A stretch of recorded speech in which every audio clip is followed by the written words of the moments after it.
스페인 라리가 현재 순위입니다. 한번 좀 보시죠. 위에서부터 1위는 레알 마드리드입니다. 6경기에서 5승 1무 무패, 승점 16점으로 단독 선두에 있고요. 뒤를 이어서 역시 마드리드 연고팀 아틀레티코 마드리드가 이제 2위고요. 3위가 레알 소시에다드, 4위가 세비야, 5위가 발렌시아입니다. 그리고 6위가 바이카노. 여기까지 이야기했는데 없는 팀이 있습니다. 아유, 바르셀로나가 이제서 보이네요. 7위입니다. 어떻게 이렇게까지 내려올 수 있을까요? 신초반에. 경기 수의 차이는 있죠. 다른 팀들이 한 6경기 정도 치렀고, 바르셀로나가 이제 5경기를 했는데, 이런 경기 차이를 감안한다고 하더라도, 바르셀로나의 7위는, 우리에게 익숙한 그런 순위가 아닙니다. 5번 싸워서 2승 3무입니다. 이긴 경기보다 비긴 경기가 더 많죠? 승점이 9점입니다. 그러면 6경기를 치른 레알 마드리드의 승점과 비교하자면 7점 차나 납니다. 초반인데. 승점이 겨우 한 레알 마드리드의 절반 겨우 넘는 그런 수치죠. 정말 최악의 시즌 스타트라고 할 수 있겠는데, 지난 새벽에 또 한 번 최악의 경기가 있었죠. 지지난 시즌 승격을 했던 카디스, 약체입니다. 카디스와 원정 경기를 좀 치렀는데 0대0으로 좀 비겼습니다. 이게 난리도 이런 난리가 아니더라고요. 결과 자체도 난리지만 후반 중반에 프랭키 데용이 경고 누적으로 좀 퇴장 당했죠. 쿠만 감독도 경기 막판에 항의하다가 또 퇴장 당했습니다. 그래도 이 여파가 있다고 하더라도 경기력이 어떻게 이렇게 될까 싶을 정도로 정말 너무나 안 좋습니다. 이 경기뿐만 그런 것도 아닌데, 카디스와 이번에 슈팅 숫자를 놓고 보면 카디스가 13개 슈팅 때렸고요. 바르셀로나가 때린 슈팅이 6개입니다. 절반이 안 돼요. 아무리 퇴장자가 있다고 하더라도 천하의 바르셀로나가 카디스를 상대로 해서 절반도 슈팅을 못 때렸다? 최악입니다. 일단 그 공격진을 보면 이게 바르셀로나 공격진이 맞나 싶을 정도입니다. 릭 데영이 최전방이었고요. 멤피스 데파이, 유슈프 데미르. 그래서 쓰리톱을 구성을 했는데, 메시와 그리즈만 떠났죠. 그다음에 아구에로, 페드리, 안수파티, 우스만 덴벨레 다 부상으로 지금 뛸 수 없는 그런 상황입니다. 아무리 그렇다고 하더라도 이게 좀 익숙하지가 않아요. 이 라인업을, 선발 라인업을 보면 허리 쪽에도 17살의 가비, 그다음에 부스케츠, 프랭키 데용, 수비도 데스트, 아라후오, 피케, 민구에사, 골키퍼가 테오 슈테겐 있습니다. 테오 슈테겐 빼면은 현재 시점에서 우리가 어떤 클래스가 있는 선수라고 부르기가 있는 선수 그렇게 많지 않아요. 피케와 부스케츠는 나이가 좀 있고, 정말 쉽지 않은 그런 상황입니다. 그러다 보니까 시즌 초반에 진짜 안 좋은 그런 흐름을 좀 겪고 있는데, 이번 새벽 경기 포함을 해서 바르셀로나가 라리가 5경기에서 넣은 골이 8골밖에 되지 않습니다. 이 8골 중에는 절반이 그 개막 경기 레알 소시에다드에서 4대2로 이겼던 그 4골이 포함되어 있어요. 그러니까 그 경기 빼놓으면 나머지는 정말 골을 못 넣거나 겨우 한두 골 넣고 이렇게 굉장히 좀 어렵게 하고 있다는 겁니다. 바르셀로나의 시즌 초반에 지금 8골은 6경기 동안에 21골을 넣은 레알 마드리드와 놓고 보자면 정말 이만큼의 격차죠. 말도 안 되는 하늘과 땅 차이를 좀 보여주고 있는데, 바르셀로나의 역사에서 시즌 초반 개막하고 5경기에서 8골 이하로 득점이 나온 것은 18년 만이라고 합니다. 2003, 2004 시즌 이후로 이렇게 골이 안 나왔던 시즌이 없다고 하니까 역대급의 정말 최악이구나, 이런 게 다 좀 느껴집니다. 근데 이번 경기뿐만 그런 게 아니잖아요. 최근에 바르셀로나의 공식 3경기 승리 하나도 없습니다. 충격적이게도 챔피언스리그, 이거 충격이 아닌가 이제?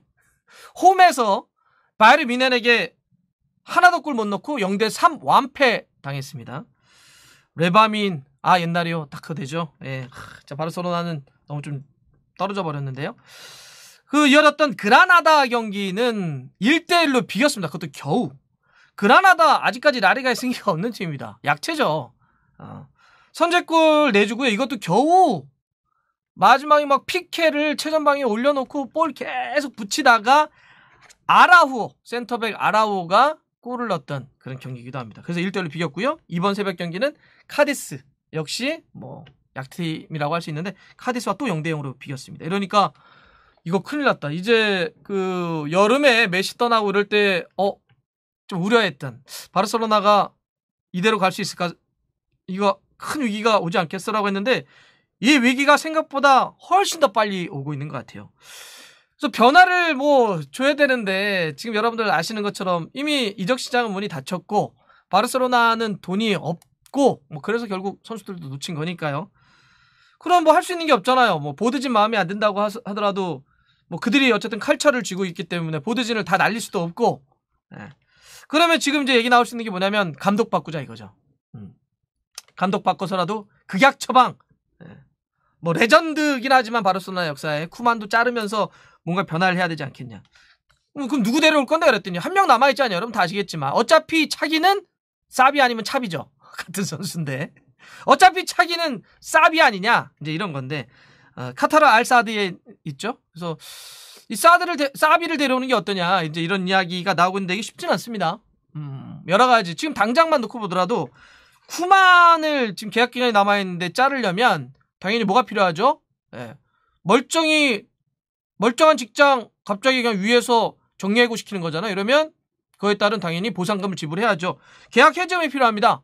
이게 지금 나오고 있는 게 180억 정도라고 해요. 그렇지 않아도 바르셀로나 돈 없다고 그러지 않았나요? 예. 그런데 180억을 주고 감독을 바꾼다? 이게 이렇게 쉬울까요? 예. 그리고 쿠만 감독을 또 자르는 게 쉽지만 않은 게 시즌 도중이잖아요. 자르면 룩데용하고 멤피스 데파이 어떻게 해요? 이거 쿠만 감독이 원해서 데려온 선수인데 이거 바꾸면 이게 이런 게 문제거든요. 그 감독이 세팅을 해놨는데 새로운 감독이 시즌 도중에 오면 이게 쉽진 않아요. 특히나 룩데용 같은 경우는 애매하죠.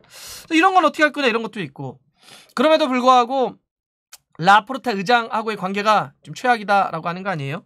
네, 뭐 레전드를 홀대하네 또 뭐 둘이 뭐 갈등을 빚네 아니면 뭐 문제를 살짝 덮었네 뭐 봉합 뭐 이런 여러 말들이 나오는데 분명한 건 어쨌든 둘 관계도 좋지 않다는 겁니다. 그러면 성적 안 좋아 지금 뭐 저 의장하고 관계 안 좋아 그러면 뭐 감독 바뀔 수 있는 거 아니야 이런 얘기가 나오는 건데 그렇다고 해서 이 사비를 데려오는 것도 마냥 쉽지만은 않아요. 왜냐하면 이제 사비가 알사드와 계약 기간이 2023년까지니까 2년이 남았습니다. 그럼 남아있는 사람 빼오려면 이것도 역시 돈이 필요한 거 아닙니까? 물론 지금 보도 나오는 걸 보면 뭐 여러 가지 말들이 있어요.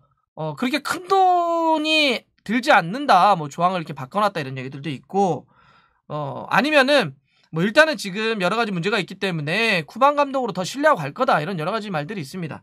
또 사비가 스스로 이거를 아직까지는 원하지 않네 원하는 이런 말들도 있고 여러 가지 좀 이제 이야기들이 쏟아져 나오고 있는데 크게 보면 만약에 쿠만 감독을 사비 감독으로 바꾸려고 한다면 그 가지는 어쨌든 정리해보면 세 가지가 필요할 것 같아요. 첫 번째는 쿠만을 이제 어떻게 정리할 것이냐 결국은 이제 해지금 포함을 해서 선수단까지 이거를 포함한 어떤 구체적인 계획이 있어야 될 것 같아요. 이것 없이 그냥 던질 수가 없는 거고 요거 정리하는 것 아까도 말씀드렸지만 두 번째는 저는 사비의 의견도 필요하다고 봐요. 지금 많은 사람들이 그냥 사비의 의견은 들어보지도 않고 다 얘기하고 있거든요. 그 이전에 바르토메우 같은 경우도 한번 콜을 하려고 했는데 사비가 나 아직 아니야. 나 아직 안 갈래. 그래서 그때 이제 거절? 했던 게 있거든요. 사실 지금 아무도 사비 얘기를 안 듣고 있는데 사비의 가족들이 현재 카타르나 아니면 이 생활을 만족하고 있다는 거 아니에요? 그러니까 뭐 돈도 좀 많이 줄 거고 또 오랫동안 있었기 때문에 그런 이런 것도 있는 것 같아요. 저는 사비가 이게 이 무게감을 알죠. 바르셀로나라고 하는 큰 클럽에 갔을 때 얼마나 많은 사공들이 존재하는지 감나라 배나라 뭐 너 왜 못하냐 잘하냐 뭐 DNA 너가 아무리 바르셀로나에 DNA가 있다고 하더라도 이거밖에 못했냐 이런 얘기 분명히 나올 수밖에 없거든요. 그 무게감을 압니다. 그러니까 그러면 사비 입장에서도 내가 준비가 됐나? 그런 엄청난 무게감을 이겨낼 수 있는 그거는 심리적부터 해서 전술적인 준비가 되어 있을까? 이런 생각도 좀 필요할 거고 또 하나는 이제 사비가 이 시기라고 하는 타이밍도 좀 보겠죠. 왜 하필이야? 왜 하필 지금이지? 메시도 없고 팀도 지금 최악이었던 상황인데 내가 어찌 보면 그동안은 뭐 카타르에서는 경험을 쌓긴 했지만 다시 라리가 중심부에 들어가서 정말 쟁쟁한 팀? 쟁쟁한 선수들과 다시 한번 지도자가 돼서 싸울 때 이 시기는 내가 좋지 않아. 이런 판단을 할 수도 있거든요. 그래서 지금 사비의 저는 의견도 좀 필요하다고 봅니다. 그리고 여기에는 사비가 저는 쿠만 감독에 대한 그 어떤 생각도 있을 거라고 봐요. 어쨌든 바르셀로나 선배잖아요, 쿠만이. 그러면 지금 여론도 사실 비등비등하거든요. 지금 바르셀로나 보드진을 욕하는 쪽도 많아요. 아니 잘못을 다 해놓고 쿠만한테만 모든 걸 덤태임 씌운 다음에 자르려고 막 이런 것도 있거든요. 그럼 이런 막 그런 혼란한 여론 속에서 자칫 모양새가 야 어떻게 그렇다고 하더라도 쿠만을 밟고 자기가 올라올 수 있어 이렇게 나올 수도 있잖아요. 이런 것까지 다 지금 고려된 전 사비의 의견도 필요하다고 봅니다. 요게 이제 두 번째가 될 것 같고요. 세 번째는 저는 카타르의 알사드의 허락도 필요하다고 봅니다. 어쨌든 계약권이 남아있잖아요. 여러분들 지난번에 그 레알 마드리드가 파리에서 음바페 데려오려고 할 때도 카타르가 마지막 이적 시장 때 뭐 얼마였죠? 3천억 넘었죠? 이 정도 돈을 주겠다고 하는데도 안 보냈잖아요. 그것은 뭐냐면 사실 카타르와 연결되어 있는 곳은 우리가 일반적인 상식으로 돈의 느낌으로 이걸 계산하면 안 돼요. 뭐 이 정도 계약 해지금 주면 데려오겠지 이게 아니라 그들은 사실 돈이 부족해서 하는 그런 축구하는 사람들이 아니에요.